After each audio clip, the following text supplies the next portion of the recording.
ಖುಷಿ ಆಯ್ತಣ್ಣ. ಈಗ ಎಷ್ಟೊಂದು 6 ತಿಂಗಳೈತೆ ಸರ್.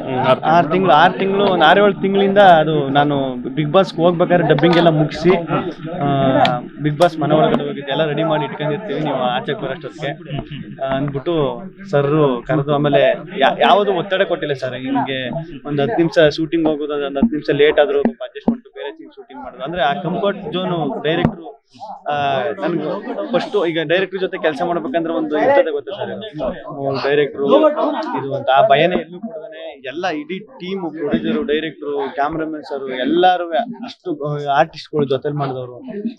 ಆಮೇಲೆ ನಾಯಕ ನಟ ಅನ್ನೋದಕ್ಕಿಂತ ಒಂದು ಚೆನ್ನಾಗಿರೋದು ಒಂದು ಪಾತ್ರ. ಈಗ ಎಲ್ಲರೂ ಅದೇ ಇದು ಜರ್ನಿ ಕಥೆ ಆಗಿರೋದ್ರಿಂದ ಈಗ ನಾಯಕ ನಟರ ನನಗೆ ಭಯ ಆಗ್ತದೆ, ಅಯ್ಯೋಪ್ಪ ನಾಯಕ ನಟ ಅಂತ. ಜರ್ನಿ ಕಥೆ ಆಗಿರೋದ್ರಿಂದ ಎಲ್ಲರೂ ಈಗ ಗೌರವ್ ಸರ್, ನಾನು, ಶ್ವೇತಾ ಮೇಡಮ್, ಸಾಧು ಸರ್ ಎಲ್ಲರೂ ಒಂದಲ್ಲ ಒಂದು ಕಥೆಗೆ ಲಿಂಕ್. ಸಿನಿಮಾ ಪೂರ್ತಿ ಎಲ್ಲರೂ ಇರ್ತೀವಿ. ಹೌದು ಸರ್, ಸಿನಿಮಾ ಮಾಡಬೇಕು ಅಂತ ಆಸೆ ಇತ್ತು, ಆಕ್ಚುಲಿ ಡೈರೆಕ್ಷನ್ ಮಾಡಬೇಕು ಅಂತ ಆಸೆ ಇತ್ತು.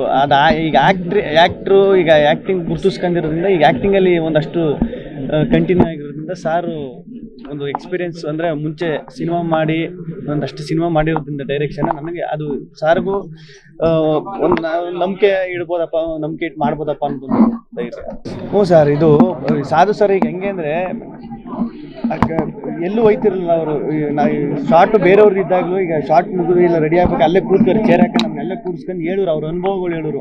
ಅವಾಗ ಒಂದು ಸಿನಿಮಾ ಮಾಡ್ದು, ಅವಾಗ ಹಿಂಗೆ ಆಗಿತ್ತು, ಇಲ್ಲೊಂದು ಸಿನಿಮಾ ಮಾಡಿದ್ರು, ಇನ್ಸಿಡೆಂಟ್ ಆಗಿತ್ತು, ಒಂದು ಅಷ್ಟು ಹೇಳೋರು. ನಾನು ಇಲ್ಲೆಲ್ಲ ಸುತ್ತ. ಆಮೇಲೆ ಅವ್ರು ಕೋಟೆ ಎಲ್ಲ ಈಗ ಬೇರೆ ದೇಶಕ್ಕೆ ಹೋಗಿ ತಗೊಂಡಿರೋ ಕೋಟೆ ಎಲ್ಲ ತೋರಿಸಿದ್ರು, ಇಲ್ಲಿ ಹೋಗಿದೆ ಈ ದೇಶಕ್ಕೆ, ಇದು ಫೇಮಸ್ಸು, ನೀನು ಹೋಗು ಸುತ್ತಾಡ್ಬೇಕು, ನಾನು ಎಲ್ಲ ದೇಶನೂ ಸುತ್ತಾಡಿದ್ದೀನಿ, ಸುತ್ತಾಡ್ಬೇಕು, ಜೀವನದಲ್ಲಿ ಎಂಜಾಯ್ ಮಾಡ್ಬೇಕು ಅಂತ ಒಂದಷ್ಟು ಹೇಳೋರು. ಅದೆಲ್ಲ ಅವ್ರ ಅನುಭವ ಹಂಚ್ಕೊತಾರಲ್ಲ ಸರ್, ಅದು ಸಖತ್ ಖುಷಿ. ಅವ್ರ ಪಾಡ್ಗೆ ಅವ್ರು ಇರ್ಬೋದು, ನಮ್ಮ ಪಾಡ್ಗೆ ಅವ್ರ ಪಾಡ್ಗೆ ಅವ್ರು ಇರ್ಬೋದು, ಕರೆದ್ಬಿಟ್ಟು ಮಾತಾಡ್ಸೋದಾಯ್ತಲ್ಲ ಹಿಂಗೆ ಅಂತ ಎಲ್ಲ ಹೇಳೋದಾಯ್ತಲ್ಲ, ಅದು ಎಷ್ಟು ಜನ ಮಾಡ್ತಾರೆ. ಸಿನಿಮಾದ ಕತೆ ಅಲ್ಲ ಸರ್, ಜರ್ನಿ ಕತೆ. ಜರ್ನಿ ಕತೆಲಿ ಈಗ ನಾನು, ಗೌರವ್ ಶೆಟ್ಟಿ ಅವರು, ಶ್ವೇತಾ ಅವರು ಎಲ್ಲರೂ ಒಂದು ಜರ್ನಿ, ಸಾಧು ಸರ್, ಈಗ ಆ ಪ್ರೇಮಲ್ಲಿ ಎಷ್ಟು ಜನ ಅವರ ಎಲ್ಲರೂ ಆ ಜರ್ನಿಲಿ ಇನ್ವಾಲ್ವ್ ಆಗಿ ಆ ಜರ್ನಿ ಹೆಂಗೆ ಆ ಜರ್ನಿ ಕತೆ ಹೆಂಗ್ ಮೂವ್ ಆಯ್ತದೆ ಅದು ಏನು ಅಂದ್ರೆ ಸಿನಿಮಾ. ಬಿಗ್ ಬಾಸ್ ಅವಕಾಶಗಳು ಯಾವ ರೀತಿ ಬರ್ತಾ ಇದೆ ಗಿಲ್ಲಿ ಅವ್ರಿಗೆ? ಗೊತ್ತೈತೆ ಸರ್, ಅದೇ ಒಂದಷ್ಟು ಮಾತುಕತೆ ನಡೀತಾವೆ, ಎಲ್ಲ ಆಯ್ತೈತೆ. ಅದೇ ಏನ್ ಮಾಡ್ಬೇಕು, ನೆಕ್ಸ್ಟ್ ಏನ್ ಆಗ್ಬೇಕು, ಏನು ಮಾಡ್ಬೇಕು ಅಂದ್ರೆ ಇನ್ನು ಬೇಕು, ಇನ್ನೊಂದು ವಾರ 15 ದಿನ ಬೇಕು, ಏನಾರೋ ಒಂದು ಡಿಸಿಷನ್ ತಗೋಬೇಕಂದ್ರೆ. ಅದೇ ಮೇಡಮ್, ಅದೇ ಒಂದಷ್ಟು ಮಾತುಕತೆ ನಡೀತಾವೆ. ಬರ್ತಾ ಇದೀನಿ ಅಂದ್ರೆ 100% ಅದು ಫೈನಲ್ ಆಗಿಲ್ಲ. ಅದೇ ಈಗ ಮಾತಾಡೋಕೆ ಮಾತುಕತೆ ನಡೀತಾವೆ.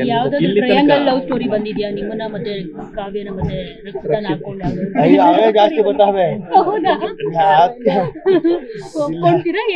ಅದೇ ನೋಡ್ಬೇಕಲ್ಲ ಮೇಡಮ್, ಈಗ ಅವರು ನಮ್ದು ಅದ್ ಏನು ಎತ್ತ ಅಂತ ನೋಡಿ ಒಪ್ಕೋಬೇಕಲ್ಲ.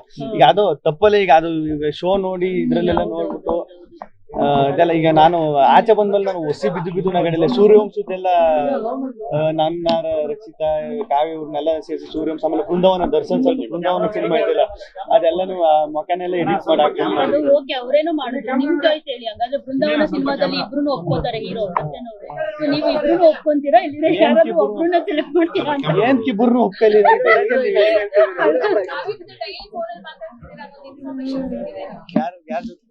ಅಲ್ಲ, ಈಗ ನಿಮ್ ಜೊತೆನೂ ಮಾತಾಡಿದೀನಿ ಸುಮಾರು ಸತಿ.